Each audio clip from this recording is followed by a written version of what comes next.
নবীজির টুপি সুন্নত, নবীজির টুপিটা মাথায় লাগাই। নবীজি মিষ্টি পছন্দ করতেন, মিষ্টি সুন্নতটা পছন্দ করি। নবীজি কদু খাইতেন, কদু খাওয়া সুন্নতটা পছন্দ করি। নবীজি চোখে সুরমা লাগাতেন, সুরমা লাগানোর সুন্নত পছন্দ করি। কিন্তু নবীজি রাষ্ট্র দখল করে প্রেসিডেন্ট হয়েছিলেন, আর আল্লাহর দ্বীন কায়েমের জন্য তায়েফে যে রক্ত দিয়েছিলেন সেটাও যে সুন্নত। আবার ওহদে যে দান মোবারক শহীদ হয়েছিল সেটাও যে সুন্নত। মা বাপের জায়গা জমি ঘর বাড়ি ছেড়ে দিয়ে হিজরত করেছিলেন। এই সুন্নত বড় কঠিন, এই কঠিন সুন্নতের কাছে মুসলমানের পাওয়া যায় না। 13 বছর পূর্ণ হওয়ার পথে এমন সময় রব্বুল আলামিন ইচ্ছে করলেন নবীজিকে আপন দরবারে ডেকে নেবেন, কিছু খাস কথা বলার জন্য নিজের দরবারে ডেকে নেবেন, মেরাজ করাবেন, আরশে আজিমে ডেকে নেবেন। এই পৃথিবীর কোন পয়গম্বরের কিসমতে যা হয় নাই, আপনার আমার নবী মুহাম্মদ সাল্লাল্লাহু আলাইহি ওয়াসাল্লামকে আল্লাহ রাব্বুল আলামিন সেই মর্যাদা দিয়েছেন। জোরে কোন সুবহানাল্লাহ। ধুলির ধরা থেকে রাসূলকে আরশে আজিমে নিয়ে যাওয়া হবে। বোরাক এলো। বোরাক হচ্ছে বারতুন থেকে উৎপত্তি।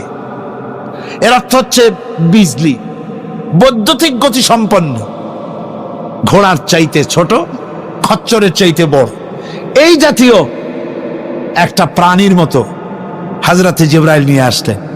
আমাদের দেশে কারো কারো বাড়িতে আয়নায় বাঁধানো থাকে এই ছবিটা।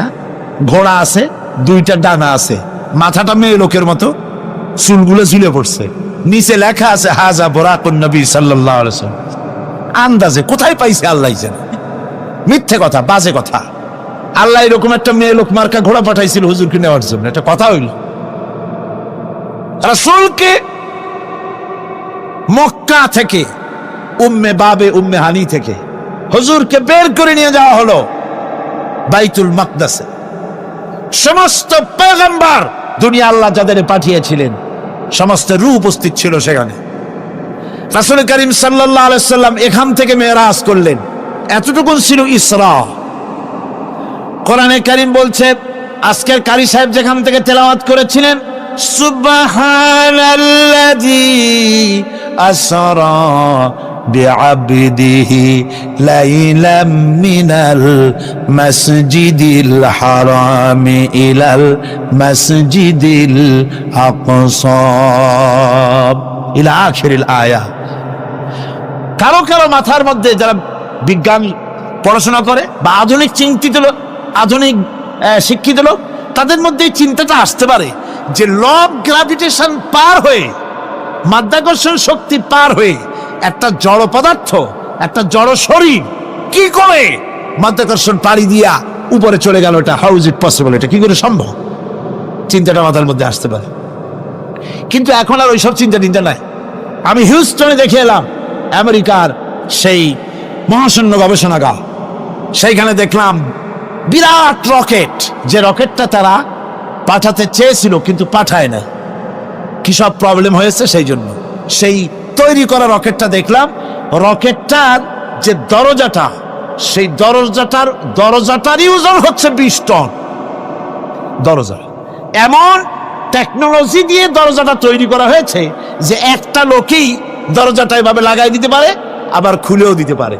20 টন ওজন দরজা। আর পুরা রকেটটার ওজনটা কি হবে চিন্তা করেন। 3টা জিনিস থাকে, 2টা থাকে সিলিন্ডার, আর একটা থাকে যেটার ভিতরে মানুষ থাকে, সেই মানুষ বসার জন্য একটা, আর 2টো সিলিন্ডার থাকে। যখন এখান থেকে ছেড়ে দেওয়া হয় তখন 2 দিকে 2টা যে কোল বালিশের মতো থাকে, দেখছেন কিনা ছবিতে আপনারা, এই 2টো জ্বলে পড়ে গেল। যাওয়ার সময় এই 2টোতে যে ফোর্স লাগিয়ে দিল, এই ফোর্সে ল অফ গ্র্যাভিটেশন পার করে দিল। এরপর আর তার কোনো তেল লাগবে না, বিনা তেলে যত খুশি তত উপরে চলে যেতে পারবে।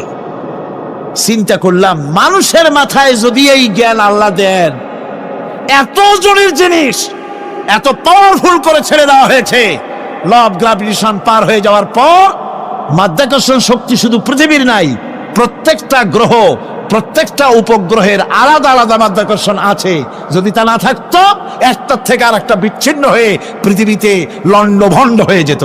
প্রত্যেকটার আলাদা আলাদা মাধ্যাকর্ষণ শক্তি আছে। তো সেই জিনিসটা এভাবে চলে যায়। আল্লাহ রাব্বুল আলামিন তার হাবিবকে নেবেন, আপনার অত চিন্তা কেন যেটা গেল কেমনে, এটা কি করে সম্ভব? আপনার মাথায় ঢুকবে না, আপনার আমার মাথায় ঢুকবে না। ঢুকবে না বলেই ঘটনার সূত্রপাত আল্লাহ কেমনে করছে সেদিকেই লক্ষ্য করেন। দুনিয়ার মানুষ, তুমি আমার কুদরত তোমার মাথায় ঢুকবে না, সেই জন্য ইসরার ঘটনা বলতে গিয়া রব্বুল আলামিন শুরুই করলেন সুবহানাল্লাযী আসরা বিআবদিহি। সুবহানাল্লাযী, সমস্ত দুর্বলতা অক্ষমতা থেকে মুক্ত সেই সত্তা যিনি তার বান্দাকে ইসরা করিয়েছেন, মেরাজ করিয়েছেন। কোন সুবহানাল্লাহি ওয়া বিহামদিহি। সমস্ত দুর্বলতা অক্ষমতা থেকে মুক্ত তিনি পার করে নিয়ে গিয়েছেন। তারপরে মুহূর্তের ভিতরে মহাশূন্য পাড়ি দিয়ে, সেই মহাশূন্য মানে কি? এইখান থেকে সূর্য কত দূরে জানেন না? 9,30,00,000 মাইল দূরে এখান থেকে সূর্য। সেই সূর্য, তারপরে রয়েছে গ্যালাক্সি, মিল্কি ওয়ে, গ্রহ নক্ষত্র, সে যে কত দূরে। যে সমস্ত তারকা, এমন বহুত তারকা আছে যে তারকা সৃষ্টির পর তার আলো পৃথিবীর মাটি আজ পর্যন্ত স্পর্শ করে নাই, অথচ আলোর গতি প্রতি সেকেন্ডে কত মাইল? 1,86,000 মাইল।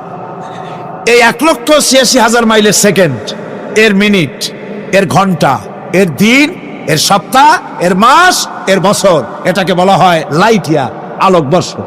সেই তারকা তৈরি হওয়ার পর কত সহস্র সহস্র লাইট ইয়ার চলে গেল, আজও পর্যন্ত সেই তারকার আলো পৃথিবীর মাটি স্পর্শ করতে পারে নাই। তাহলে সেই তারা কোথায়? আল্লাহ রাব্বুল আলামিন তার হাবিবকে চাঁদ, সূর্য, গ্রহ, নক্ষত্র, মহাশূন্য পাড়ি দিয়ে, তারপরে 7 আকাশ পাড়ি দিয়ে সিদরাতুল মুনতাহা পর্যন্ত নিয়ে গেলেন। জোরে কোন সুবহানাল্লাহ। এবার সিদরাতুল মুনতাহা পর্যন্ত যাওয়ার পথে যত ঘটনা ঘটলো সেগুলো আপনারা ইতিহাস থেকে পড়ে নেবেন, ওগুলি বলার সময় আমার কাছে নাই। সিদরাতুল মুনতাহায় যাওয়ার পর হযরতে জিবরাইল বলেন, আর আমি যেতে পারবো না, এটা হলো বিপজ্জনক বর্ডার। আমি যদি আর এক চুল অগ্রসর হই তাহলে আমি জ্বলে পুড়ে ছাই হয়ে যাব, আমার আর যাওয়ার অধিকার নাই। হুজুর সেখানে বসে থাকলেন। জিবরাইল বলে গেলেন, এখান থেকে আপনাকে নেওয়ার কুদরতি ব্যবস্থা হয়ে যাবে। রাসূল দুনিয়ায় ফিরে এসে হযরতে বেলালকে ডেকে বলেছিলেন, বেলাল গো, এমন কি আমল তুমি করো আমারে শোনাও। হযরতে বেলাল বলেন, হুজুর আমার আমল তো সব আপনি জানেন। কয় না, কি করো শোনাও।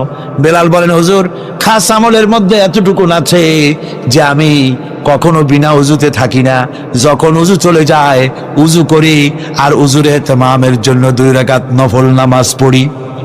হুজুর বলেন, বেলাল তুমি এই আমল ছাড়বা না, কারণ সিদরাতুল মুনতাহায় হযরত জিবরাইল আমারে যখন ছেড়ে চলে গেলেন, আমার একা একা বড় ভয় লাগতে লাগলো। তখন আমার মনে হচ্ছিল তুমি যেন আমার চতুর্দিকে হাঁটতেছো। আমার ভাইরা, রফরফ নামক বিছানা চলে এলো। কুদরতি এই বিছানায় চড়ে নবীজি আল্লাহ রাব্বুল আলামিনের দরবারে আরশে আজিমে পৌঁছে গেলেন। জোরে বলেন সুবহানাল্লাহ, জোরে বলেন সুবহানাল্লাহ। যেখানে পৃথিবীর কোন মানুষের যাওয়া সম্ভব নয়, গোটা পৃথিবীর মানুষের মর্যাদা আল্লাহ পাক বাড়ায় দিলেন, আরশে আজিমে হুজুরকে নিয়ে গেলেন। তারপরে তিনি কথাবার্তা হুজুরের সাথে কি বললেন সেই কথাগুলি নিয়ে আমাদের দেশে কথা হলো এই যে হুজুরকে নিয়ে আল্লাহ 5 ওয়াক্ত নামাজ দিছিলেন তো 50 ওয়াক্ত। মুসা আলাইহিস সালামের সাথে দেখা না হইলে তো কাম সারছিল, আমাদের আর উপায় ছিল না। আরে ভাই, শুধু নামাজ দেওয়াই যদি উদ্দেশ্য হবে তাহলে রোজার মতো তো আল্লাহ দুনিয়ায় বসে দিতে পারতেন কিনা, হজের মতো জাকাতের মতো পারতেন কিনা। শুধু নামাজের জন্য নয়, আল্লাহ পাকের কায়নাত দেখাবার জন্য আল্লাহ পাক তাকে নিয়েছিলেন। বেহেশত দেখাইছেন, দোজখ দেখাইছেন, ভালো কাজ করলে কিরকম শান্তি হবে, খারাপ কাজ করলে কিরকম শাস্তি হবে চোখে দেখাই দিয়েছেন মুহাম্মদ রাসূলুল্লাহ সাল্লাল্লাহু আলাইহি ওয়াসাল্লামকে। মেরাজ থেকে ফিরে এলেন, ঘরে এসে দেখেন উজুর পানি, উজু করে যে গেছিলেন উজুর পানি তখনও গড়াচ্ছে। যে দরজা দিয়ে বেরিয়েছিলেন দরজাটা ধাক্কায় তখনও কাঁপতেছে। যে বিছানায় শোয়া ছিলেন সে বিছানায় মানুষ শুয়ে থাকলে যেমন উষ্ণ থাকে সেরকমের উষ্ণ ভাব তখনও আছে। কেমনে হলো? কেমনে হলো? মাথায় ঢুকবে না। সুবহানাল্লাহ কোন ঢুকবে? জোরে কোন সুবহানাল্লাহ। এটার ব্যাপারে কোন বিজ্ঞান দর্শন যুক্তির প্রয়োজন নাই।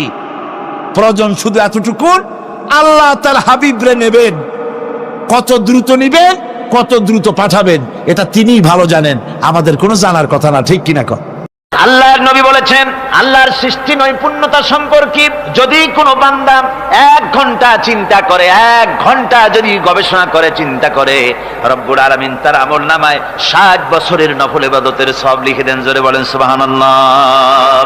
আল্লাহ পাক এই সমস্ত কথা বলে এখন ওই ফর্মুলা বলতেছেন যে আসলে আমার বান্দা হওয়ার জন্য, খাঁটি বান্দা হওয়ার জন্য তার কয়েকটি বৈশিষ্ট্য থাকতে হবে। আল্লাহ পাক এখানে 8টি বৈশিষ্ট্য বর্ণনা করেছেন। আল্লাহর খাঁটি বান্দা হওয়ার জন্য বৈশিষ্ট্য কয়টা লাগবে? 8টি। বেহেশত কয়টা? বেহেশত কয়টি? আল্লাহ পাক বৈশিষ্ট্য বানিয়েছেন 8টি। এখানে 8টি বৈশিষ্ট্যের কথা বলা হয়েছে। মহান আল্লাহ রাব্বুল আলামিন বলেন, ওয়া ইবাদুর রাহমানিল্লাযীনা ইয়ামশুনা আলাল আরদি হাওনা ওয়া ইযা খাতাবাহুমুল জাহিলুন ক্বালু সালামা। রহমানের খাঁটি বান্দা তারা, রহমানের আসল বান্দা তারা যারা নাকি জমিনের উপর থেকে যখন হাঁটে খুব বিনয় বিনম্রতার সাথে তারা চলে। ওয়াইদা খাতাবাহুমুল জাহিলুন, আর যখন জাহিলরা তাদের সঙ্গে কথাবার্তা বলতে আসে তখন তারা তাদেরকে বলে তোমাদের প্রতি সালাম, এই বলে তারা চলে যায়। অর্থাৎ এই 8টি বৈশিষ্ট্যের প্রথম বৈশিষ্ট্য ধরা হয়েছে চালচলনকে। ইমানদার খাঁটি বান্দা যারা, তাদের চালচলন সম্পর্কে প্রথম বৈশিষ্ট্য ধরা হয়েছে। তার মানে হচ্ছে নির্লজ্জ, স্বৈরাচার, মাস্তান, গুন্ডা, বদমাশ, অত্যাচারী, এদের চালচলন এক ধরনের। আবার অন্যদিকে ব্যক্তিত্ব সম্পন্ন, মর্যাদাবান, এরপরে শিক্ষিত, ভদ্র, মার্জিত, তাদের চালচলন ভিন্ন ধরনের। এই 2 শ্রেণীর চালচলন কি একরকম হয় নাকি? একরকম হয় না। তার কারণ হচ্ছে ব্যক্তির চালচলনের মাঝেই তার অবস্থাটা বোঝা যায় যে আসলে লোকটি কেমন। আল্লাহ রাব্বুল আলামিন এই কথার দ্বারা এটা প্রমাণ করতে চান যে মোমেন বান্দা যারা হবে, আল্লাহর খাঁটি বান্দা যারা হবে, তাদের পরিচয় দেওয়া লাগবে না। তাদের চালচলন দেখে, তাদের হাঁটা দেখে, তাদের চলা দেখে, তাদের বলা দেখে, তাদের আচরণ দেখে লোকেরা বুঝতে পারবে যে ইনি হচ্ছেন আল্লাহর একজন খাঁটি বান্দা, একজন মোমেন ব্যক্তি, কথা বুঝতে পারবে। আর সে ব্যক্তি জমিনের উপরে চলবে খুবই বিনম্র ভাবে। কোরআনে কারিমে অন্য জায়গায় আল্লাহ রাব্বুল আলামিন বলেছেন, ওয়ালা তামশি ফিল আরদি মারহান ইন্নাকা লান তাখরিকাল আরদা ওয়া লান তাবলুগাল জিবালা তুলা। আমার জমিনের উপরে অহংকারের পদবরে হেঁটো না, আমার জমিনের উপরে অহংকার করে জমিনের উপরে হেঁটো না। তুমি জমিনের উপরে অহংকার করে হেঁটে পদাঘাত দিয়ে আমার এই জমিনকে ফাটায় দিতে পারবে না, আর তুমি লাফ দিয়ে আমার আকাশে, আমার পাহাড়ের উচ্চতাও তুমি ছাড়িয়ে যেতে পারবে না। অহংকার করে কেউ কি পায়ের আঘাত দিয়ে জমিনটাকে ফাটায় দিতে পারে? কি বলেন, পারবে? আর অহংকার করে লাফ দিয়ে পাহাড়ের উচ্চতাও কি কেউ ছাড়িয়ে যেতে পারবে? পারবে না। সুতরাং অহংকার, মোমেন ব্যক্তি যারা, তারা অহংকার করতে পারে না। অহংকার মোমেনের স্বভাব নয়। অহংকার করতে পারে কেবলমাত্র আল্লাহ রাব্বুল আলামিন। অহংকার হচ্ছে আল্লাহ পাকের ইজাত। অহংকার কে করতে পারেন? আল্লাহ পাক করতে পারেন। মানুষের অহংকার শোভা পায় না। মানুষ, তোমার আবার অহংকার কিসের? 1 ফোঁটা নাপাক পানি দিয়ে যার জন্মের উৎস, এমন নাপাক পানি যা শরীর থেকে নির্গত হলে পরে গোসল করা ফরজ হয়ে যায়, এমন 1 ফোঁটা নাপাক পানি যার জন্মের উৎস, তার অহংকার কি? অহংকার করবেন আল্লাহ রাব্বুল আলামিন। হাদিসে কুদসির ভিতরে এসেছে, আল্লাহ পাক বলেছেন, যে ব্যক্তি অহংকার করে সেজন্য আমার চাদর নিয়ে টানাটানি করে। জোরে কোন নাউযুবিল্লাহি মিন যালিক। সুতরাং মুমিন বান্দা যিনি হবেন, আল্লাহর খাঁটি বান্দা, রহমানের খাঁটি বান্দা, সে ব্যক্তি কখনো জমিনের উপরে অহংকারের সাথে চলাফেরা করবে না, বরং তার চাল চলন হবে অত্যন্ত বিনম্র। আর কি? আর হলো জাহিলদের সঙ্গে সে কোনো বিতর্কে লিপ্ত হবে না। জাহিলরা গালাগালি দেবে, গালাগালির জবাবে সে গালাগালি দেবে না। জাহিলরা অত্যাচার করবে, অত্যাচারের জবাবে সে অত্যাচার করবে না, বরং তাদেরকে দেখলে, তারা অত্যাচার করতে আসলে, তারা গালাগালি দিলে তাদের জবাবে ইদফা বিল্লাতি হিয়া আহসান, তাদের জবাবে তাদেরকে সালাম দিয়ে সেখান থেকে তারা কেটে পড়বে। সূরা কাসাসে অন্য জায়গায় আল্লাহ রাব্বুল আলামিন এ কথা আবার এভাবে বলতেছেন, ওয়াইজা সামিউল লাগবা আ'রাদু আনহু ওয়া ক্বালু লানা আ'মালুনা ওয়া লাকুম আ'মালুকুম সালামুন আলাইকুম লা নাবতাগিল জাহিলিন। আল্লাহ পাক বলছেন যে যখন মুমিনেরা পরস্পরে মুমিনদের সাথে জাহিলদের যখন দেখা সাক্ষাৎ হয়ে যায়, যখন ঝগড়ায় লিপ্ত হতে চায়, তখন মুমিনেরা যারা মুমিন বান্দা, আল্লাহর খাঁটি বান্দা, তারা বলবে যে তোমাদের আমলের প্রতিফল তোমরা পাবা, আমাদের কৃতকর্মের ফল আমরা পাবো, সুতরাং তোমাদের প্রতি সালাম, তোমাদের সাথে আমাদের কোনো সম্পর্ক নাই। ঝগড়াঝাটি না করে তারা ফিরে আসবে। আল্লাহ পাক এরপরে বলেন ওয়াল্লাযীনা ইয়াবীতুনা লিরাব্বিহিম সুজদান ওয়া কিয়ামা। রহমানের খাঁটি বান্দা তারাই আরেকটি বৈশিষ্ট্য, তাদের এই 2 নম্বরের বৈশিষ্ট্য বার বলা হচ্ছে রহমানের আল্লাহর খাঁটি বান্দার 2 নম্বরের বৈশিষ্ট্য যেটা, সেটা হচ্ছে এই যে তারা রাত কাটায় তার রবের হুজুরে আল্লাহর দরবারে সেজদা দিয়ে দাঁড়িয়ে থেকে কান্দাকাটি করে তারা রাত গুজরান করে। জোরে বলেন সুবহানাল্লাহ। আর এর বিপরীত যারা তারা রাত কাটায়, রাতের বেলা মদ, জুয়া, সিনেমা, গান বাজনা, অশ্লীলতা, নাটক, হাবিজাবি, গল্প গুজব করে তারা তাদের রাত কাটায়। আর যারা মোমেন বান্দা, আল্লাহর বান্দা, যারা খাঁটি বান্দা, তারা এই রাত তারা আল্লাহর ইবাদতের ভিতর থেকে কান্দাকাটির মধ্য দিয়ে দাঁড়িয়ে দাঁড়িয়ে অথবা সেজদার ভিতরে তারা তাদের রাত কাটিয়ে দেয়। কোরআনে কারীমে আল্লাহ রাব্বুল আলামিন একথা এভাবে বলেছেন, তাতাজাফা জুনুবুহুম আনিল মাদাজি ইয়াদউনা রাব্বাহুম খাওফান ওয়া তামআ। আমার মুমিন বান্দারা তাদের পার্শ্বদেশ এবং পৃষ্ঠদেশ বিছানার উপরে বেশি রাত থাকে না।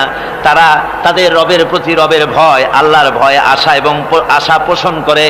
আর তারা আল্লাহকে ভয় করে তারা বিছান থেকে নিজের পিঠকে আলাদা করে নিয়ে তারা রাতের বেলায় আমার কাছে কান্দে, আমার কাছে দোয়া করে, তারা কান্দে, ইবাদত করে।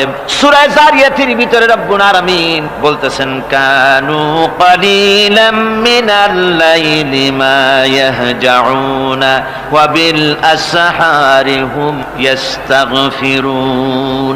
আমার এই মুমিন বান্দাগুলি, আমার খাঁটি বান্দা যারা, তারা সারা রাত ঘুমায় না, রাতের একটা অংশ মাত্র তারা ঘুমায়, সারা রাত ঘুমায় না, একটা অংশ তারা ঘুমায়, আর বাকি অংশটুকু শেষ রাত্রে তারা ওঠে আর আমার দরবারে তারা কান্দে, মাপ চায় আর কাঁদতে থাকে, চোখের পানি ফেলতে থাকে। আল্লাহ রাব্বুল আলামিন শেষ রাত্রে প্রথম আকাশে আসেন। হাদিস শরীফে এসেছে, প্রথম আকাশে আল্লাহ রাব্বুল আলামিন এসে দুনিয়ার মানুষকে ডাকেন, কে আছো? গুনাহ করে জীবন বোঝাই করে ফেলেছো, নাফরমানি করেছো, গুনাহ করেছো, অথবা বিপদে পড়েছো, ঋণগ্রস্ত হয়ে পড়েছো, অসুবিধায় পড়েছো, মামলা মকদ্দমায় পড়েছো, আমার কাছে মাপ চাও, আমার কাছে সাহায্য চাও। এই সময় যে সমস্ত বান্দারা আরামের ঘুমকে হারাম করে আল্লাহর দরবারে কাঁদতে থাকে, তাহাজ্জুদের নামাজ আদায় করে যখন হাত তুলে কাঁদে, আল্লাহ পাক তখন এই দৃশ্য দেখে ফেরেশতাদের বলেন, ও আমার ফেরেশতারা, আমার ওই বান্দাগুলি কাঁদে কেন? সমস্ত মানুষ যখন ঘুমানো, এই বান্দাগুলি কাঁদে কেন বলো? ফেরেশতারা বলে, আল্লাহ তুমি তো ভালো করে জানো। ফেরেশতারা বলে, আল্লাহ পাক বলবেন, তবুও তোমাদের মুখ থেকে শুনতে চাই। ফেরেশতারা তখন বলবে, রব্বুল আলামিন তোমার বান্দা গুনাহ করেছে, জাহান্নামের ভয়তে তোমার কাছে কাঁদতেছে, তোমার ভয়তে কাঁদে, জাহান্নামের ভয়তে কাঁদে। আল্লাহ জিজ্ঞেস করেন, ফেরেশতারা ওরা যে আমার ভয়তে কাঁদে, ওরা কি আমারে দেখছে নাকি? ফেরেশতারা বলেন, না খোদা তোমারে দেখে নাই। আল্লাহ পাক বলেন, ওরা আমার যে জাহান্নামের ভয়তে কাঁদে, ওই জাহান্নাম তারা দেখেছে নাকি? ফেরেশতারা বলে, না আল্লাহ, তোমার জাহান্নাম ওরা দেখে নাই, তোমার বেহেশত কিছুই দেখে নাই। আল্লাহ পাক বলেন, ও আমার ফেরেশতারা, এই বান্দাগুলি আমার দুজক দেখে নাই, আমাকে দেখে নাই, হাসর মিজান সিরাত কিছুই দেখে নাই, শুধু কোরআনের কথা শুনে, আমার নবীর কথা শুনে, আমার কোরআনের কথা শুনে বিশ্বাস করে আরামের ঘুমকে হারাম করে কিভাবে কাঁদতেছে তাকায় দেখ।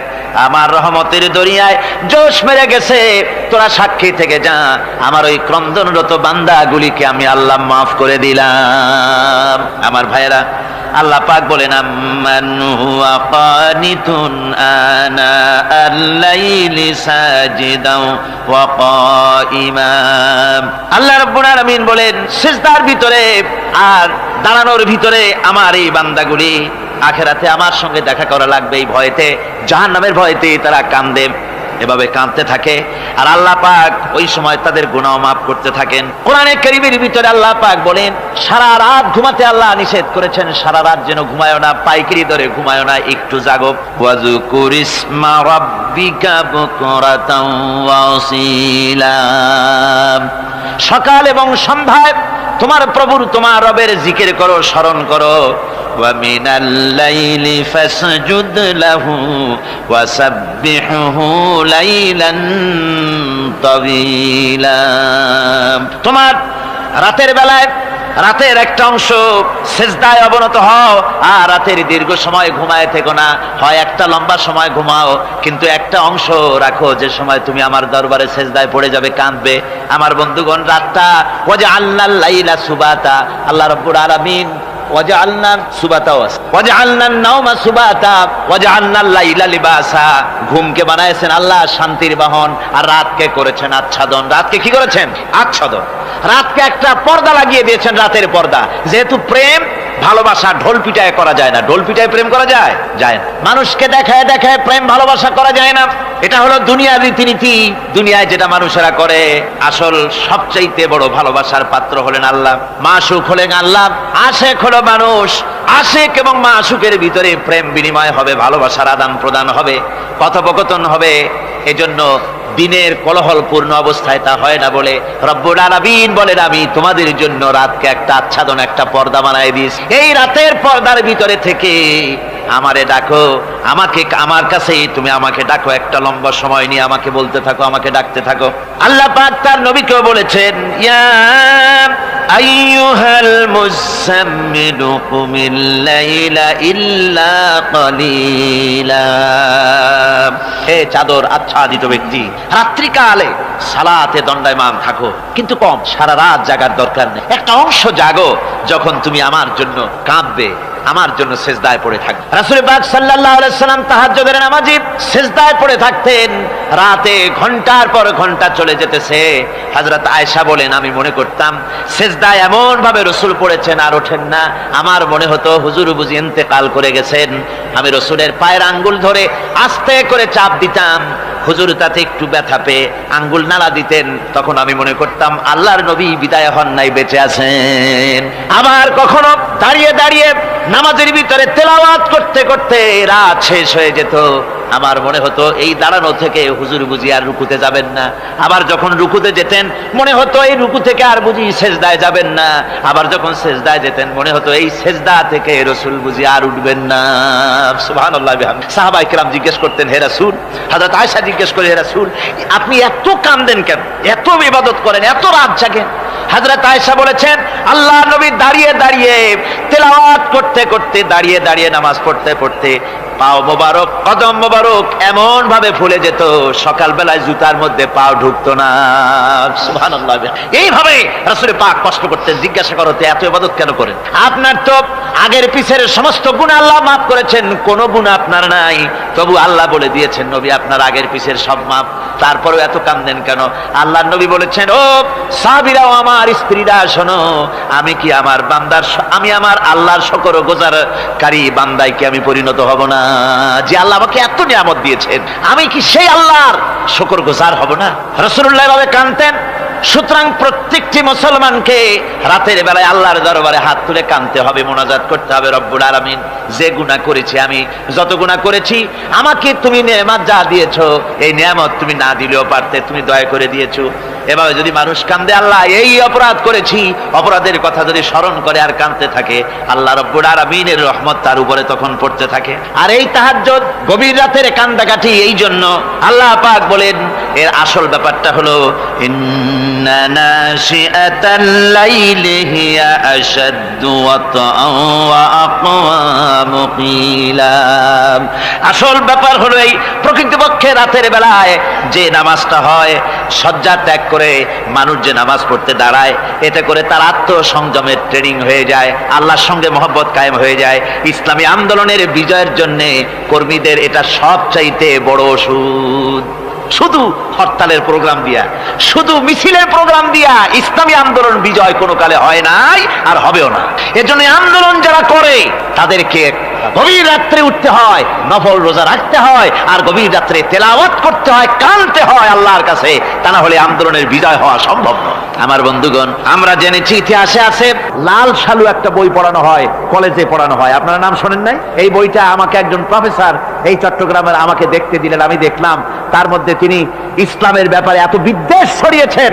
এক জায়গায় তিনি লিখতে গিয়ে লিখেছেন, আমি পড়লাম, নিজে পড়েছি, যে দেশে যত যত টুপি দেখা যায় জমিনে এত শস্য হয় না। এদেশে এই মোষ দাড়ি গোপ ওঠার আগেই কোরআন শরীফ হেফজ করা সারা, অথচ জমিনে শস্য নাই। জমিনের শস্য আর কোরআন শরীফ পড়ার সাথে তুলনা করে উপহাস করেছে রীতিমতো। একটা দুশ্চরিত্র খলনায়ককে দিয়ে সেখানে কোরআন হাদিসকে বিকৃত করার অপচেষ্টা চালানো হয়েছে। এরকম একটা নিকৃষ্ট বইকে তারা স্কুলে এবং কলেজে সেখানে পড়াশোনার ব্যবস্থা করে দিয়েছে। আর ইসলামের ব্যাপারে যদি কেউ গাইল দিতে পারে তাহলে সে বইটাকে খুব সুনাম সুখ্যাতি করে বাজারে ছড়াবার চেষ্টা করা হয়, ঠিক কিনা কর? যে কবি, ওই আগেই বলেছি, যে কবি ইসলামের গাইল দিতে পারবে সে সবচাইতে বড় কবি। যে সাহিত্যিক ইসলামকে খোসা দিয়া, কোরআনকে খোসা দিয়া কথা লিখতে পারবে সে হলো শ্রেষ্ঠ সাহিত্যিক, ঠিক কিনা কর? আর এই খ্রিস্টান জগৎ, ইহুদি জগৎ, তারা ইসলামকে আর মুসলমানদেরকে গালাগালি করার জন্য সব সময় মুসলমান নামের কুলাঙ্গারদেরকে বেছে নেয়। যেমন নবুয়াতের উপরে হামলা চালাতে হবে, সেজন্য এই পৃথিবীর নিকৃষ্ট কাফের গোলাম মোহাম্মদ কাদিয়ানির মতো একটা নিকৃষ্ট কাফেরকে তারা বেছে নিয়েছে, যেরকম নাউজুবিল্লাহ, তার নাম একটা মুসলমানই না।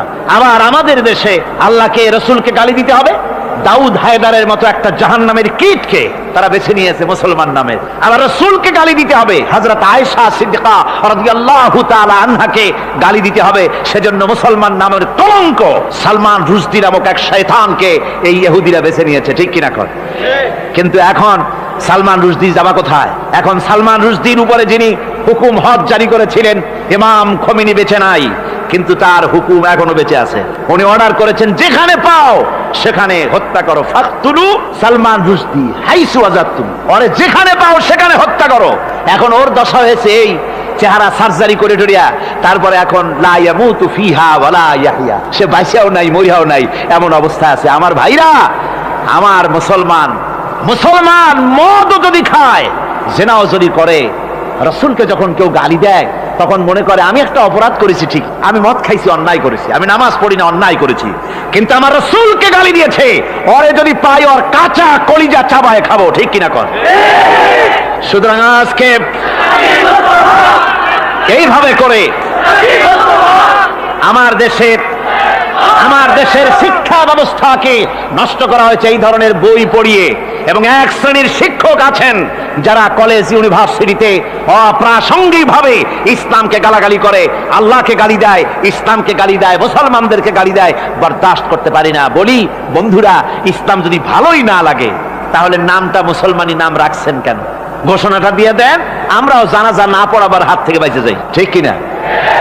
সুতরাং এরা ওই জায়গায় বসে আছে আমাদের সন্তানদের মস্তিষ্ককে বিকৃত করার জন্য। আল্লাহ রাব্বুল আলামিন বলেন এভাবে করে, ওয়াল্লাযীনা লা ইয়াদউনা মা'আল্লাহি ইলাহান আখারা ওয়া লা ইয়াকতুলুনান নাফসাল্লাতী হারামাল্লাহু ইল্লা বিল হক, তারা হত্যা থেকে বিরত থাকে, মানুষকে হত্যা করে না। ওয়া মান ওয়ালা ইয়াজনুন, আর তারা ব্যভিচার করে না, জিনা ব্যভিচার করে না। জিনা ব্যভিচার সম্পর্কে কোরআন শরীফ বলছে, ওয়ালা তাকরাবুজ জিনা ইন্নাহু কানা ফাহিশাতান ওয়া সাআ সাবিলা। জিনা করা তো দূরের কথা, আল্লাহ পাক বলছেন জিনার নিকটবর্তী হয় না। জিনার নিকটবর্তী মানুষ হয় কিভাবে? জিনার নিকটবর্তী হওয়ার জন্য কতগুলি উপকরণ এবং উপাদান আছে। তা হচ্ছে অশ্লীল নৃত্য গীত, তা হচ্ছে যৌন আবেদনমূলক পত্র পত্রিকা, তা হচ্ছে অশ্লীল ছায়াছবি, তা হচ্ছে নারী সৌন্দর্যের প্রদর্শনী। এই সব জিনিসগুলি মানুষকে জেনার দিকে আকৃষ্ট করে। এসব কি আমাদের সমাজে চালু আছে? আমাদের সমাজে আছে? তো জেনার উপকরণ কি কি বললাম? জেনার উপকরণ হচ্ছে সহশিক্ষা, জেনার উপকরণ হচ্ছে নারীর সৌন্দর্য প্রদর্শনী, জেনার উপকরণ হচ্ছে অশ্লীল পত্র পত্রিকা এবং অশ্লীল ছায়াছবি। এগুলি মানুষকে জেনার দিকে আকৃষ্ট করে, উদ্বুদ্ধ করে। এসব আমাদের সমাজে চালু আছে। ব্যাঙ্গের ছাতার মতো ভিডিও ক্লাব চালু হয়েছে শহরের কোনায় কোনায়, রাস্তার মোড়ে মোড়ে, আর এ দিয়ে ছবি এনে মানুষ দেখতে থাকে আর চরিত্র নষ্ট হতে থাকে। এরপরে রয়েছে সহশিক্ষার ব্যবস্থা, রয়েছে নারীদের বেপরদিগি সৌন্দর্যের প্রদর্শনী, আর রয়েছে যৌনাবেদনমূলক পত্রপত্রিকা। আর পত্রপত্রিকার কাজই হচ্ছে এখন যৌন সুশ্রুতি দেওয়া আর ইসলামকে গালি দেওয়া। বর্তমান সরকারের আমলে 1991 সনের জানুয়ারি থেকে শুরু করে, যখন সরকারের স্থিতিশীলতা ছিল না, জানুয়ারি ফেব্রুয়ারি মাস থেকে নিয়ে আজ পর্যন্ত বর্তমান সরকার প্রায় 138টি সাপ্তাহিক, পাক্ষিক, মাসিক, দৈনিক পত্রিকার ডিক্লারেশন দিয়েছেন। এতগুলি পত্রিকা, আর সমস্ত পত্রিকায় ওনারা ঘোষণা করেছেন যে আমরা সাংবাদিকতার সর্বোচ্চ স্বাধীনতা দিয়েছি। আর এই সর্বোচ্চ স্বাধীনতার সুযোগ নিয়ে প্রত্যেকটি পত্রিকা, অলমোস্ট প্রায় প্রত্যেকটি পত্রিকা ইসলামকে গালি দিচ্ছে। আর কিছু পত্রিকা সমাজে চালু হয়েছে, বাংলাদেশে চালু হয়েছে ভারতের রয়ের টাকায়। ভারতের রয়ের টাকা দিয়ে যে পত্রিকা, দৈনিক এবং সাপ্তাহিক পত্রিকা চালু হয়েছে, তার ভিতরে রয়েছে দৈনিক ভোর এবং আজকের কাগজ, সাপ্তাহিক পূর্বাভাস। ভারতের রয়ের টাকা দিয়া পরিচালিত এই কাগজগুলি গোটা বাংলাদেশের জাতি সত্তাকে দ্বিধা বিভক্ত করার জন্য সর্বাত্মক প্রচেষ্টা তারা চালাচ্ছে। এরা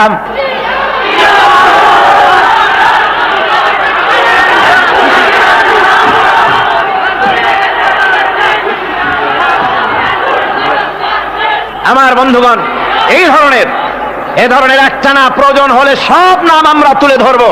ভারতের টাকা দিয়ে, ভারতের রয়ের টাকা দিয়ে তারা এভাবে পত্রিকা তৈরি করে গোটা বাংলাদেশের স্বাধীনতা, সার্বভৌমত্ব এবং অস্তিত্বের উপরে আঘাত হানতেছে। শুধু তাই নয়, তারা ইসলামের উপর আঘাত হানছে। আলেম এবং পীরদের বিরুদ্ধে বক্তব্য তারা পত্রিকার ভিতরে সমালোচনামূলক কথাবার্তা তারা লিখছে। এমন একটা সাপ্তাহিক পত্রিকা কম পাবেন যেখানে ইসলামকে, ইসলামী আন্দোলনকে কিছু না কিছু খোঁচা মারা না হচ্ছে। ঠিক কিনা কর, যারা বলেন ঠিক কিনা? তো এইভাবে করে তারা ষড়যন্ত্র চালিয়ে আমি সেদিন ঢাকায় বলেছিলাম যে বর্তমান মহিলা সরকার চলছে বলে আমরা কথা বলছি না, কিন্তু আমাদের একটা ধৈর্য আছে। আমরা সরকারকে সময় দিচ্ছি এগুলিকে কন্ট্রোল করার জন্য। শাসনতান্ত্রিক অ্যাকশন নেওয়া উচিত গভর্নমেন্টের। শাসনতন্ত্রে কি আছে?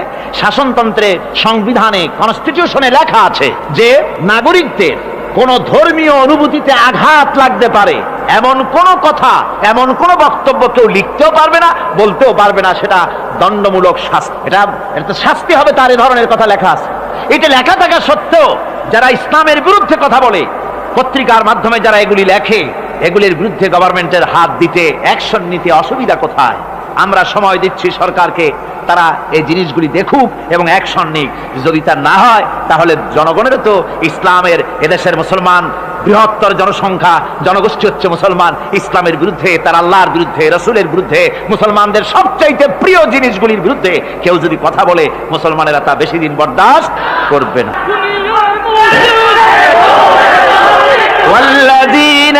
আল্লাহ পাকের বলে বলেন ইউদাআফ লাহুল আযাবু ইয়াওমাল কিয়ামাতি ওয়া ইয়াখলুদ ফীহি মুহানা। এই সব কাজ যারা করবে, আল্লাহকে বাদ দিয়ে যারা আল্লাহকে বাদ দিয়ে অন্যকে মাবুদ বলে ডাকবে আর হত্যা করবে, জিনা করবে, আল্লাহ বলেন তাদেরকে কিয়ামতের দিন পুনঃ আযাব দেওয়া হবে। আর তাদেরকে ওয়ায়াখলুদ ফীহি মুহানা, তারা বড় লাঞ্ছনার জীবন যাপন করবে, সেখানে লাঞ্ছনার সাথে তারা বসবাস করবে। ইল্লা মান তাবা ওয়া আমানা ওয়া আমিলা আমালান সালিহান ফাউলাইকা ইউবাদদিলুল্লাহু সাইয়্যাতিহিম হাসানাত ওয়া কানা আল্লাহু গফুরার রহিমা। ইল্লা মান তাবা, এই সমস্ত আযাব থেকে বাঁচবে কারা? বাঁচবে সেই সব লোক যারা তওবা করেছে এবং নেক আমল করেছে। ফাউলাইকা ইউবাদদিলুল্লাহু সাইয়্যাতিহিম হাসানাত, আল্লাহ রাব্বুল আলামিন তাদের অন্যায় ত্রুটিপূর্ণ কাজগুলিকে ভালো দিয়ে বদলে দিবেন। সুবহানাল্লাহ ওয়া বিহামদিহি। ওয়া কানা আল্লাহু গফুরুর রহিমা, আর আল্লাহ পাক হচ্ছেন বড় ক্ষমাশীল এবং দয়াবান। এই সুসংবাদ তাদের জন্য যাদের জীবন নানা প্রকারের অপরাধে কলঙ্কিত করেছে যারা, এবং নিজেদেরকে সংশোধন করতে এখন ইচ্ছুক। জীবনে বহু গুনাহ করেছে, হারামি, বদমাশি, জিনা, ব্যভিচার করেছে, এখন জীবনকে সংশোধন করতে চায়। এদের জন্য আল্লাহ রাব্বুল আলামিন এই সাধারণ ক্ষমা ঘোষণা করেছেন, জেনারেল এমনেস্টি ঘোষণা করেছেন। সাধারণ ক্ষমা ঘোষণা করে দিলেন যে তোমরা এখনো যদি হেদায়েত হতে চাও, চূড়ান্ত ধ্বংস থেকে যদি বাঁচতে চাও, তাহলে আমি তোমাদের জন্য তওবার পথ খুলে রেখেছি। আল্লাহ যদি এই তওবার পথ খুলে না দিতেন তাহলে মানুষ হতাশায় নিরাশায় শয়তান হয়ে যেত, তার মানে আরো পাপ করত। যখন আর কোনো গুনাহ যখন মাফই হবে না তখন আর কি করা যায়, আরো বেশি পাপের মধ্যে লিপ্ত হয়ে যায়। আমার ভাইরা, আল্লাহ রাব্বুল আলামিন মানুষের জন্য তওবা করার জন্য, গুনাহ মাফের জন্য দরজা খুলে রেখেছে। ইবনে জারীর তাবারীর একটি বর্ণনা এসেছে, হযরত আবু হুরায়রা রাদিয়াল্লাহু তাআলা আনহু তিনি বলছেন যে আমি ইশার নামাজ পড়ে মসজিদে নববী থেকে ইশার নামাজ পড়ে ঘরে আসতেছিলাম। ঘরে আসার সময় দেখি আমার দরজার কাছে একজন মহিলা দাঁড়ান। সে আমাকে সালাম বলল, আমি তাকে তার সালামের জবাব দিয়ে ঘরের মধ্যে প্রবেশ করলাম। কিছুক্ষণ পরে মহিলা দরজায় নক করলেন। আমি দরজা খুলে জিজ্ঞেস করলাম কি চাও? তিনি বললেন যে আমি শয়তানের ওয়াসওয়াসায় পড়ে জিনা করেছি এবং এই জিনা করার পর আমি গর্ভবতী হয়েছি, এরপরে একটা সন্তান হয়েছে, আমি সেই সন্তানকেও মেরে ফেলে দিয়েছি। এখন আমার বাঁচার পথ, আমার এখন এই গুনাহ মাফ হওয়ার পথ। হযরত আবু হুরায়রা রাদিয়াল্লাহু তাআলা আনহু বলছেন যে অসম্ভব, তোমার এই গুনাহ মাফ হবে না। মহিলা তখন যাওয়ার সময় কাঁদতে কাঁদতে কপালে আঘাত করতে করতে যাচ্ছিল যে আহারে, শরীরের এই রূপ, এই যৌবন, এই সৌন্দর্য কি তৈরি হয়েছিল জাহান্নামের আগুনে জ্বলার জন্য? এইভাবে করে চিৎকার দিতে দিতে মহিলা যান। হযরত আবু হুরায়রা বলেন আমি সকালবেলায় আল্লাহ রাসূলের সঙ্গে ফজরের নামাজ আদায় করে আল্লাহর নবীকে ঘটনা শোনালাম, বললাম হে রাসূল আমি তো মহিলাকে এইরকম জবাব দিয়ে। হযরত আবু হুরায়রা দৌড়ে গেলেন, বললেন আমি ছুটতে লাগলাম, এমন ভুল আমি কথা বলেছি। মহিলা তো হতাশ হয়ে গিয়েছে, তিনি খুঁজতে খুঁজতে মহিলাকে পেয়ে গেলেন, যে বললেন ও মহিলা, আল্লাহর হাবিব তোমার সম্পর্কে এই কথা বলেছেন, তুমি যদি তওবা করো আল্লাহ রাব্বুল আলামিন তোমাকে মাফ করে দিবেন, আর তোমার দোষ ত্রুটিগুলির বিনিময় আল্লাহ তোমাকে নেক দিয়ে বদলায় দিবেন, তোমাকে আল্লাহ মাফ করবেন। মহিলা শোনা মাত্র আল্লাহু আকবার বলে চিৎকার মেরে সেজদায় পড়ে গেলেন। তিনি প্রাণ ভরে কাঁদলেন আর বললেন আল্লাহ তোমার দরবারে শুকরিয়া আদায় করি যে আমার মতো গুনাহগারের জন্য তুমি যে তওবার দরজা খোলা রেখেছো। তিনি তার নিজের দাসীকে এবং তার বাচ্চাকে, কৃত দাসীকে আল্লাহ শকরার্থে মুক্ত করে দিলেন। আমার ভাইয়েরা, এভাবে করে যারা নাকি আল্লাহর দরবারে যারা এভাবে মাপ চায় আল্লাহ পাক তাদেরকে মাফ করে দিবেন। তওবা করার জন্য রব্বুল আলামিন পথ খুলে রেখে দিয়েছেন। আবার অন্য হাদিসে এসেছে হযরতে রাসূল পাক সাল্লাল্লাহু আলাইহি ওয়াসাল্লামের কাছে এক বৃদ্ধ এসে বলেছিলেন হে আল্লাহর নবী, আমি যত গুনাহ করেছি সমস্ত গুনাহ যদি দুনিয়ার মানুষেরকে ভাগ করে দেওয়া হয় তাহলে একযোগে সব মানুষকে তা ডুবাইয়া ছাড়বে, এত গুনাহ আমি করেছি। এমন কোন গুনাহ নাই যে আমি করি নাই। হে আল্লাহর রাসূল, আমার এই গুনাহ মাফ হবে না? আল্লাহর নবী বলেন তুমি কি মুসলমান হয়েছো? লোকটি বলল হুজুর আমি মুসলমান হয়ে গেছি। আশহাদু আল্লা ইলাহা ইল্লাল্লাহু ওয়াহদাহু লা শারীকা লাহু ওয়া আশহাদু আন্না মুহাম্মাদান আবদুহু ওয়া রাসূলুহু। পড়েন সবাই, আশহাদু আল্লা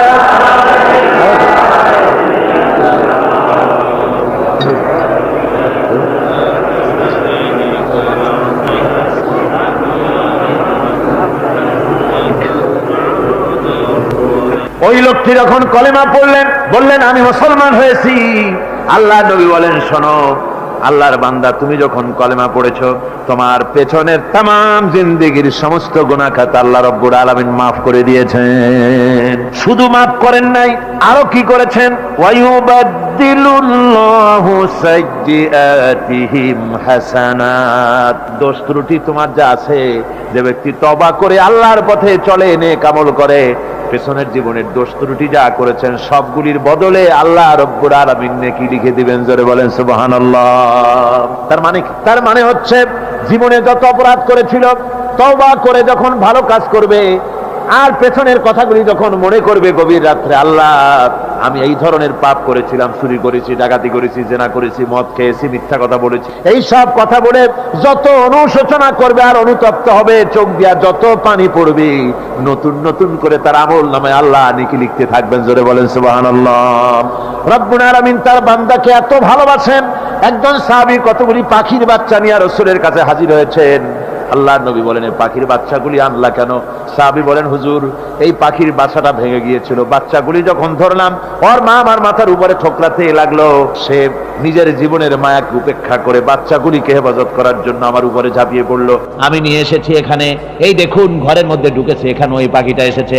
আমি রাসূলকে দেখাতে এলাম প্রাণী জগতে মায়ের সন্তানের প্রতি কত মায়া, সেটা দেখাতে এলাম। আল্লাহর নবী বলেন, ও সাহাবী, প্রাণী জগতে সন্তানের প্রতি মায়ের কতটুকু মহব্বত তুমি তাই আমাকে দেখাতে এসেছো।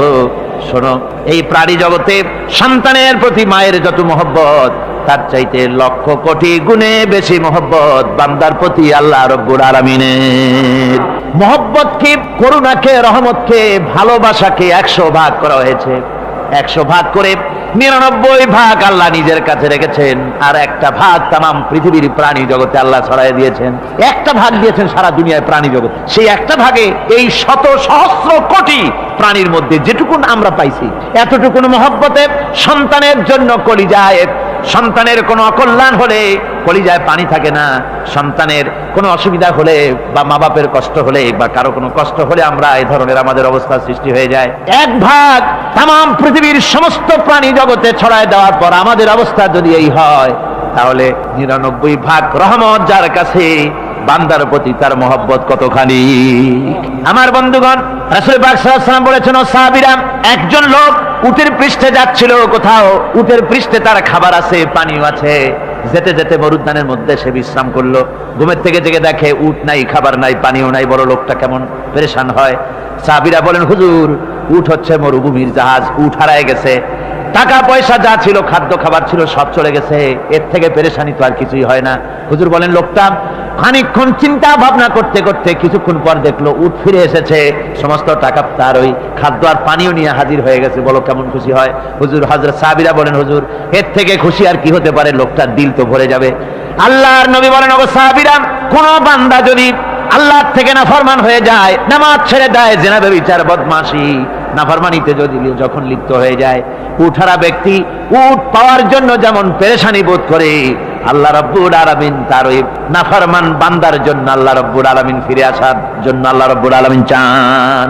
বান্দা যখন, নাফরমান বান্দা নিজের গুনাহ বুঝতে পেরে যখন সেজদায় পড়ে গিয়া কান্দে, রব্বুল আলামিন আমার গুনাহ মাফ করে দাও, এইভাবে যখন কাঁদতে থাকে, রব্বুল আলামিন, আল্লাহর হাবিব বলেন, উঠারা ব্যক্তি উঠ পেরে পড়ে, ওই ব্যক্তি যত খুশি হন। কোন নাফরমান বান্দা যখন সেজদায় পড়ে যায়, আল্লাহ রাব্বুল আলামিন এর চাইতে লক্ষ কোটি গুণে বেশি খুশি হয়ে যান।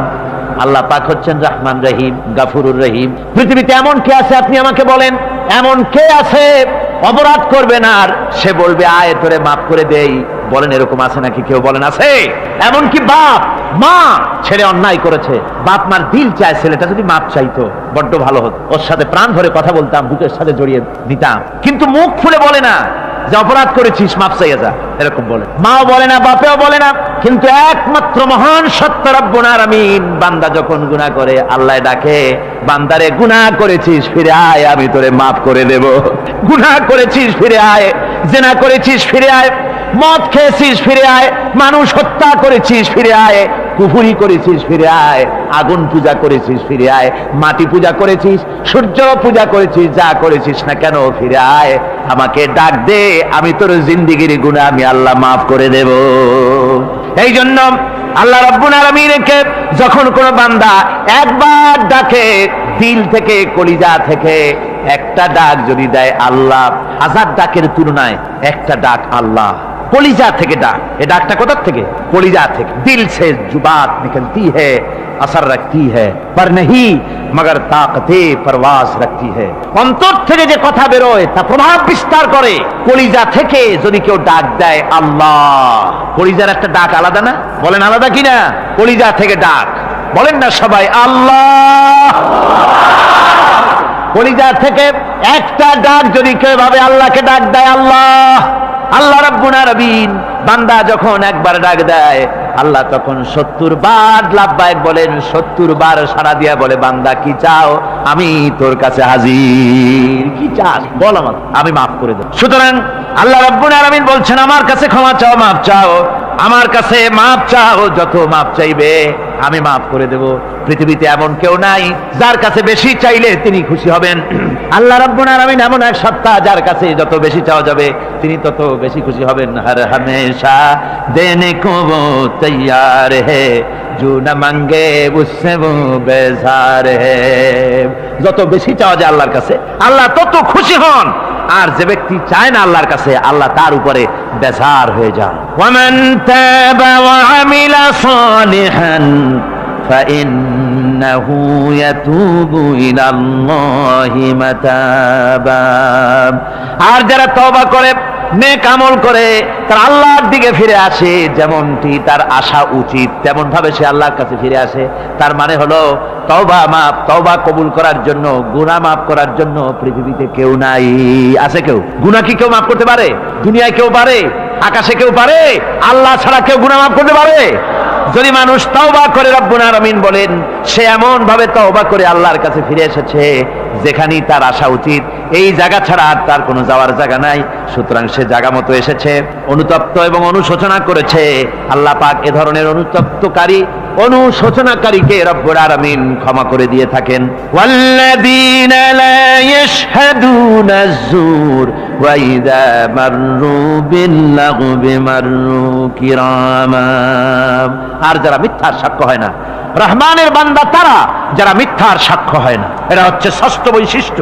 আর তারা কোনো অনর্থক, কোনো নিরর্থক কোনো কাজ যদি দেখে, ঘটনা দেখে, সেখান থেকে তারা শরীফ মানুষের মতো, একেবারে নিতান্ত ভদ্র মানুষের মতো সেখান থেকে কেটে পড়ে। গান বাজনা হচ্ছে, নাটক হচ্ছে, অশ্লীলতা হচ্ছে, গালাগালি হচ্ছে, অনর্থক কোনো কাজ হচ্ছে, নিরর্থক কোনো অনুষ্ঠান কিছু একটা হচ্ছে, ওখান থেকে একটা ভদ্রলোকের মতো, যেমন কোনো দুর্গন্ধময় জায়গা থেকে মানুষ যখন যায় নাকে রুমাল দিয়ে আস্তে করে সেখান থেকে পাশ কেটে চলে যায়, ঠিক কিনা? ঠিক ওইভাবে করে আল্লাহ পাক বলছেন আমার মুমিন বান্দারা এই ধরনের কোনো অনর্থক, নিরর্থক যে কাজের মধ্যে কোনো পরকাল নাই, আল্লাহ নাই, দুনিয়ার মানুষের স্বার্থ নাই, দেশের স্বার্থ নাই, রাষ্ট্রের স্বার্থ নাই, জনগণের স্বার্থ নাই, এই ধরনের সমস্ত গাল গপ্প, নাটক, উপহাস, এই ধরনের মজা, এই ধরনের অনুষ্ঠান যখন দেখে আমার মুমিন বান্দারা সেখানে দাঁড়ায় না।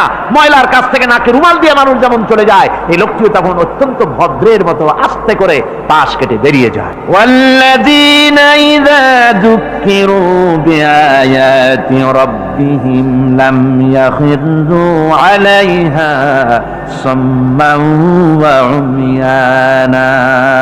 আর আমার বান্দাদের 7 নম্বরের, রহমানের বান্দা, খাঁটি বান্দা যারা, তাদের 7 নম্বরের বৈশিষ্ট্য হচ্ছে এই যে ওই সমস্ত বান্দারা তাদের কাছে যখন আমার আয়াতকে শোনানো হয়, আমার কোরআন তেলাওয়াত করে আমার আয়াত পড়ে যখন নসিহত শোনানো হয়, তখন তারা বোবার মতো, বদিরের মতো বসে থাকে না। কথা বুঝতে পেরেছেন? রহমানের খাঁটি বান্দা যারা, তাদের কাছে কোরআনের কথা ওয়াজ করে যখন শোনানো হয়, আল্লাহর কালাম যখন শোনানো হয়, আয়াত পড়ে পড়ে যখন নসিহত শোনানো হয়, লাম ইয়াখিরু আলাইহা সুম্মান ওয়া উমিয়ানা, তখন ওই ব্যক্তি অন্ধ এবং বধিরের মতো চুপ করে বসে থাকে না, বরং আমল করা শুরু করে দেয়। জোরে বলেন সুবহানাল্লাহ। যখন সে জানলো যে এগুলি হলো আল্লাহর বিরোধী কাজ, এগুলি আল্লাহর কাজ, আল্লাহ রসুলের কাজ, তখন তা পালন করা শুরু করে দেয়। এই 5 দিন ধরে কোরআনের যে কথাগুলি হলো, এই কথাগুলি শোনার পর আপনারা কি বসে থাকবেন? বসে থাকবেন? যারা বসে থাকবে এইগুলি শোনার পরে আল্লাহ তাদেরকে বলেছেন এরা হলো অন্ধ, এরা হলো বধির, এরা হলো বোবা। আমরা আল্লাহর এই যে কথা, আমরা কি অন্ধ আর বধির আর বোবা হবো নাকি? আমরা হবো না। আমরা অন্ধ নয়, বধির নয়, বোবা নই, বরং আল্লাহ যা বলেছেন, যা শুনলাম সামি'না ওয়া আতানা, এই 5 দিন ধরে যা শুনলাম আল্লাহর কথা, কার কথা শুনলাম? আর সমস্ত কথা আমরা আমল করবো। জোরে কোন আমিন। আল্লাহ যেন কবুল করেন। জোরে কোন আমিন। আমল করা কি? বসে না থাকা কি? বসে না থাকা হচ্ছে যা শুনলাম, আল্লাহর যা ফরজ, যা হুকুম, তা মানবো। আল্লাহ যা নিষেধ করেছেন তার থেকে ফিরে থাকবো, এটাই হলো কাজ। এরপরে রব্বুল আলামিন বলেন والذين يقولون ربنا هب لنا من أزواجنا وذرياتنا قرة أعين واجعلنا للمتقين إماما। রহমানের বান্দা 8ম নম্বর এবং শেষ নাম্বার হচ্ছে এটা বৈশিষ্ট্য এই যে তারা রহমানের যারা খাঁটি বান্দা, আল্লাহর যারা খাঁটি বান্দা, তারা রব্বুল আলামিনের কাছে মুনাজাত করে, আমার রব, আয় আমার আল্লাহ, হাবলানা মিন আজওয়াজিনা ওয়া যুররিয়াতিনা, আমাদের এবং আমাদের স্ত্রীদের আর আমাদের সন্তানদেরকে তুমি দয়া করে আমাদের চক্ষুর শীতলতা বানায় দাও, জোরে বলেন আমিন। ওয়াজআলনা লিল মুত্তাকিনা ইমামা, আর আমার এই সন্তানদেরকে তুমি মুত্তাকিদের ইমাম বানায় দাও। শুধু মুত্তাকি বানায়ও না, মুত্তাকিদের নেতা বানায় দাও, জোরে কোন সুবহানাল্লাহ। এই কথা, এই সূরাটা, এইটা তখনকার কথা যখন এই মুমিনদের মক্কি সূরা, তো এটা যখন মক্কা শরীফে দেখা গেল যে মুসলমানেরা, যিনি ইসলাম কবুল করেছেন তার বাপ কাফের, যিনি ইসলাম কবুল করেছেন কারো বাপ কাফের, কারো মা কাফের, কারো সন্তান কাফের, কারো মেয়ে কাফের, কারো জামাই কাফের, সব প্রিয়জনেরা কুফরি হালতে আছে। আর এগুলি দেখে তাদের চক্ষুর মধ্যে কাটা বিঁধতেছিল, চক্ষু জর্জরিত হয়ে যাচ্ছিল।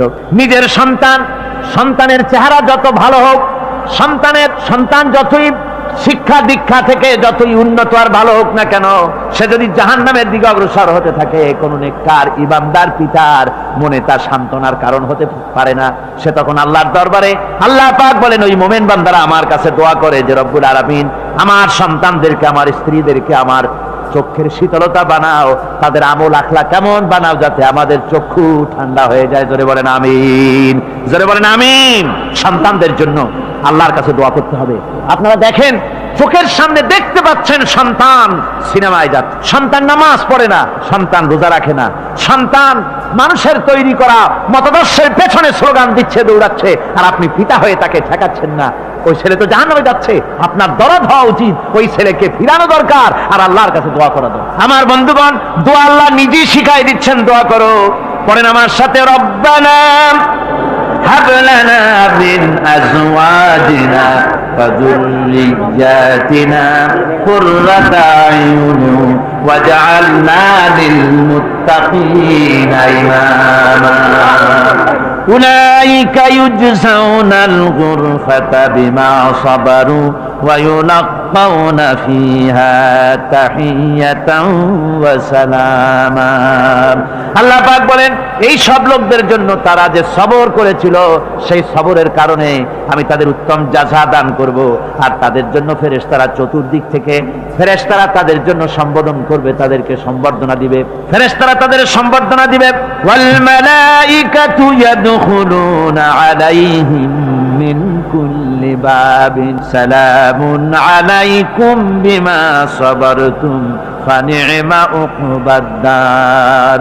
চতুর্দিক থেকে ফেরেশতারা আসতে থাকবে, আর তারা সালাম দিতে থাকবে, তাদেরকে সম্বর্ধনা দেবে বেহেশতীদেরকে, আর বলবে তোমাদের জন্য এই পরকালের এই ঘরটা, এই জায়গাটা কতই না উত্তম করে আল্লাহ তৈরি করে রেখেছেন। বলেন সুবহানাল্লাহ।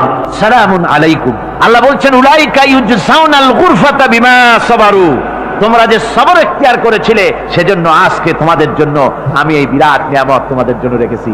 দিনকে চালু করতে গেলে, ইসলামী আন্দোলন করতে গেলে বিপদ আসে, আর সেই বিপদে সবর এখতিয়ার করতে হয়। কত ভয় আসে, লোভ আসে, কত কিছু আসে, এগুলিকে উপেক্ষা করে যারা ইসলামী আন্দোলনের জন্য নফসের খাহেশকে, আরামকে হারাম করে দিয়ে আন্দোলনে যারা ঝাঁপিয়ে পড়তে পারে, তাদের জন্য আল্লাহ পাক এই সমস্ত নিয়ামত রেখে দিয়েছেন। কুল মা ইয়াবাউ বিকুম রাব্বি লাউলা দুআউকুম ফাকাদ কাযযাবতুম ফাসাউফা ইয়াকুনু লিজামা। ও নবী, আপনি এদেরকে বলেন, আপনি এই লোকগুলিকে বলেন যে তোমাদের ব্যাপারে আল্লাহর কি প্রয়োজন পড়েছে যদি তোমরা আল্লাহকে নাই ডাকো, আল্লাহর কাছে যদি দোয়া না করো, যদি হাত না পাতো, আল্লাহ কি যদি না ডাকো, তাহলে তোমাদের যদি আল্লাহর দরকার, ফাকাদ কাযযাবতুম, তোমরা তো অস্বীকার করে চলছো। ফাসাউফা ইয়াকুনু লিজামা, খুব তাড়াতাড়ি করে তোমরা বুঝতে পারবে, এমন অবস্থা, এমন আযাব আসবে যে তখন তোমাদের প্রাণ বাঁচানোই দায় হয়ে পড়বে। আমার বন্ধুগণ, একটা মানুষের সাথে মানুষের সৃষ্টি আর পাথরও সৃষ্টি, পাথরও একটা মাখলুক, মানুষও মাখলুক। পাথরের সাথে মানুষের পার্থক্য কোথায়? পাথর আল্লাহর দরবারে হাত তুলতে পারে না, আল্লাহকে ডাকতে পারে না, মোনাজাত করতে পারে না। মানুষ ডাকতে পারে, হাত তুলতে পারে, তার হাত দেওয়া আছে। মানুষ হয়ে যদি আল্লাহর দরবারে হাত তুলতে না পারলেন, চোখের পানি যদি না ফেলতে পারলেন, আল্লাহ পাক বলছেন, ও নবী বলে দেন, আপনি বলুন তোমাদের দিয়ে কি প্রয়োজন আল্লাহর? লাউলা দুআউকুম, তোমরা যদি সেই আল্লাহকে যদি না ডাকো, যদি তার কাছে হাত না তোলো, তাহলে তোমাদের দিয়ে আল্লাহর দরকারটা কি? তোমাদেরকে রব্বুল আলামিন তৃণখণ্ডের মতো উড়িয়ে দিবেন, কোনো মর্যাদা থাকবে না আল্লাহর কাছে। সুতরাং মর্যাদা পেতে হলে আল্লাহকে ডাকতে হবে, আল্লাহর কাছে চাইতে হবে। এভাবে করে আল্লাহ পাক তার বান্দাদেরকে নির্দেশ করছেন। আমার বন্ধুগণ, এই মোট 8টি বৈশিষ্ট্য ইসলামের আপনার মোমেন বান্দাদের জন্য, রহমানের খাঁটি বান্দাদের জন্য এই 8টি বৈশিষ্ট্য আল্লাহ পাক দান করেছেন। এই 8টি বৈশিষ্ট্য যেন আল্লাহ পাক আমাদের মধ্যে দান করে দেন। জোরে বলেন আমিন, আরো জোরে বলেন আমিন। 8টি বৈশিষ্ট্যের জন্য আল্লাহ পাক বেহেশত রেখেছেন। 8টি বেহেশত কয়টি?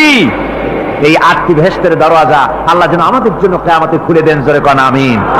আমার ভাইরা, আল্লাহ রাব্বুল আলামিন এই কোরআন যে নাজিল করেছিলেন, এই কোরআন দিয়ে এই ধরনের নৈতিক গুণে গুণান্বিত একটা জনসমষ্টি তৈরি করেছিলেন আল্লাহর হাবিব জনাব মুহাম্মদ রাসূলুল্লাহ সাল্লাল্লাহু আলাইহি ওয়াসাল্লাম।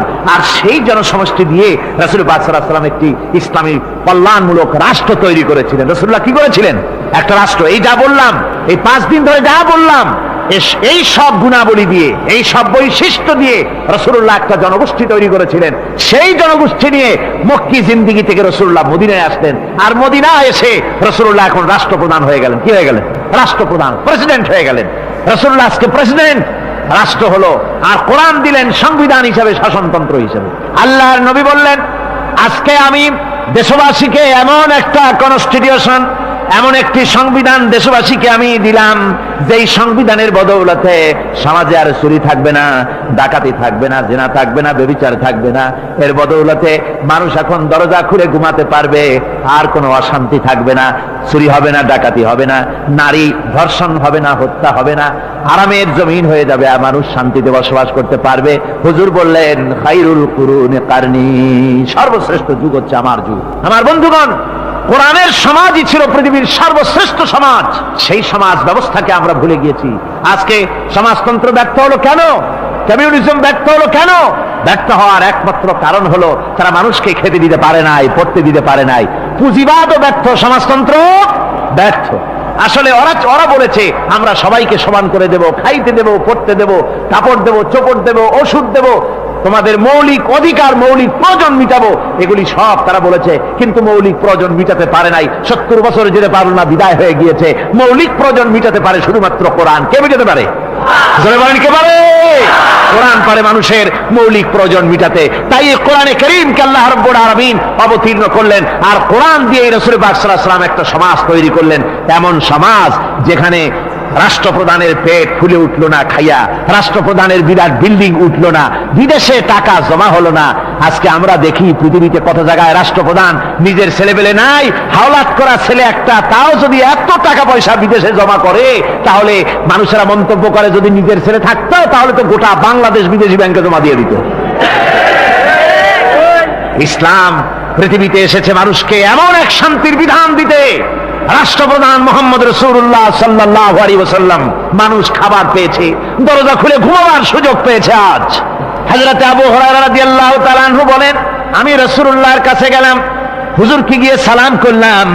আল্লাহর নবী সালামের জবাব দিলেন, কিন্তু দেখতে পেলাম মুখ নড়ে, আওয়াজ বেরোলো না। কারণ কি? কাছে গিয়ে দেখি নবীজি ক্ষুধার যন্ত্রণায় কথা বলতেছেন, আওয়াজ বেরোতেছে না। এত ক্ষুধা লেগেছে আল্লাহর নবীর। 2-4 দিন চলে গেছে, খাবার নাই। রাসূলুল্লাহ সমস্ত গনিমতের মাল, যাকাত সদকার মালগুলি, খাদ্য দ্রব্যগুলি দুহাতে বিতরণ করেছেন। নিজের পেটে খাবার নাই, মানুষকে দিতেছেন। দিতে দিতে এশার নামাজ পড়ে নবীজি ঘরের মধ্যে প্রবেশ করে হযরত আয়েশা সিদ্দিকা রাদিয়াল্লাহু তাআলা আনহাকে ডেকে বলেন, আয়েশা রে, সারাদিন কষ্ট করেছি, দারুণ ক্ষুধা লেগেছে, তাড়াতাড়ি করে কিছু খাবার আমারে এনে দাও।